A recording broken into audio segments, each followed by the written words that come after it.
का खालसा वाहिगुरू जी की फतेह।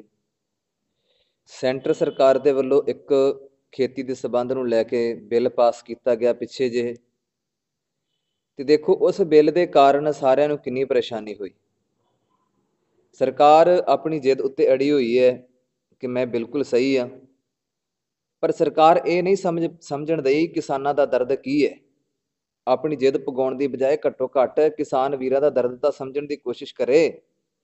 ਸਰਕਾਰ ਚਾਹੁੰਦੀ ਹੈ ਕਿ ਜੋ ਮੈਂ ਕਹਿ ਦਿੱਤਾ, ਜਿਹੜੀ ਸਰਕਾਰ ਹੈ ਸੈਂਟਰ ਸਰਕਾਰ, ਉਹ ਕਹਿੰਦੀ ਕਿ ਮੈਂ ਜੋ ਕਹਿਤਾ ਮੈਂ ਬਿਲਕੁਲ ਸਹੀ ਕਹਿਤਾ। ਇਹ ਕੋਈ ਜ਼ਰੂਰੀ ਨਹੀਂ ਹੁੰਦਾ ਕਿ ਜੋ ਤੁਸੀਂ ਫੈਸਲਾ ਕਰ ਲਿਆ ਉਹ ਸਹੀ ਹੋਵੇ। ਤੁਹਾਨੂੰ ਵੋਟਾਂ ਪਾ ਕੇ ਇਲੈਕਸ਼ਨਾਂ ਦੇ ਵਿੱਚ ਪਬਲਿਕ ਨੇ ਜਿਤਾਇਆ ਆ, ਨਾ ਕਿ ਤੁਸੀਂ ਆਪਣੇ ਆਪ ਜਿੱਤੇ ਹੋ। ਉਲਟਾ ਤੁਸੀਂ ਕਿਸਾਨਾਂ ਦੀ ਧੌਣ ਉੱਤੇ ਗੋਡਾ ਰੱਖ ਲਿਆ ਕਿ ਅਸੀਂ ਜਿਹੜਾ ਇਹ ਬਿੱਲ ਲਿਆਂਦਾ ਹੈ ਇਹਨੂੰ ਮੰਨੋ, ਇਹ ਵਾਪਸ ਨਹੀਂ ਹੋਏਗਾ। ਤੁਹਾਡੇ ਮੰਤਰੀ ਤਾਂ ਇਹ ਗੱਲ ਕਹਿੰਦੇ ਕਿ ਪੰਜਾਬ ਦੇ ਵਿੱਚ ਅਸੀਂ 117 ਸੀਟਾਂ ਜਿੱਤਾਂਗੇ। ਉਹ ਕਿਹੜੇ ਮੂੰਹ ਨਾਲ ਜਿੱਤੋਗੇ?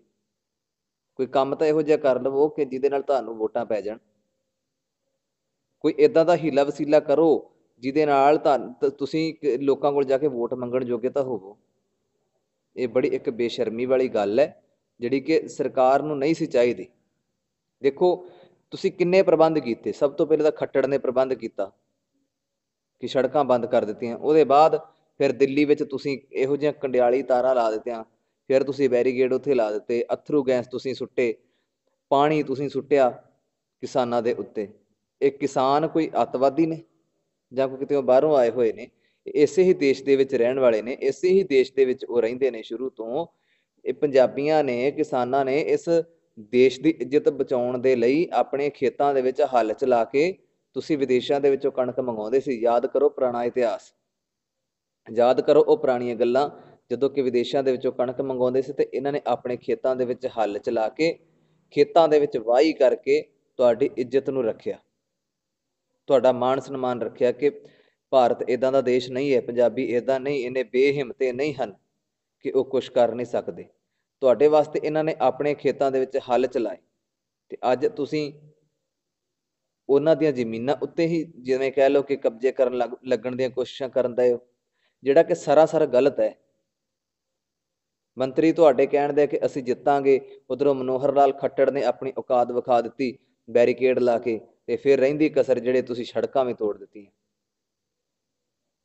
ਡੋਲਣ ਦੀ ਬਜਾਏ, ਘਬਰਾਉਣ ਦੀ ਬਜਾਏ ਇਹਨਾਂ ਦੇ ਨਾਲ ਬੈਠ ਕੇ ਗੱਲ ਕਰੋ।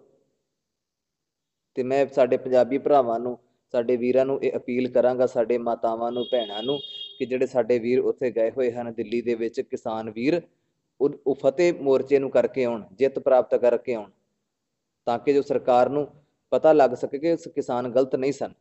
ਫੈਸਲਾ ਜੋ ਆਵੇਗਾ ਉਹ ਬਾਅਦ ਦੀ ਗੱਲ ਹੈ, ਪਰ ਇਸ ਸਮੇਂ ਇੱਕ ਗੱਲ ਤਾਂ ਜ਼ਰੂਰ ਪੰਜਾਬੀਆਂ ਨੇ ਮਾਣ ਵਾਲੀ ਕਰ ਦਿੱਤੀ ਕਿ ਜਿਹੜੇ ਇਹ ਦਰਿਆ ਖੈਬਰ ਤੱਕ ਪਹੁੰਚ ਸਕਦੇ ਸਨ, ਜਿਹੜੇ ਦਰਿਆ ਖੈਬਰ ਨੂੰ ਪਾਰ ਕਰਕੇ ਅੱਗੇ ਦੂਰ ਤੱਕ ਇਹ ਮਾਰਾਂ ਕਰ ਸਕਦੇ ਸਨ, ਤੇ ਇਹਨਾਂ ਨੂੰ ਕੋਈ ਰੋਕ ਨਹੀਂ ਸਕਦਾ, ਇਹਨਾਂ ਨੂੰ ਕੋਈ ਨਹੀਂ ਰੋਕ ਸਕਦਾ।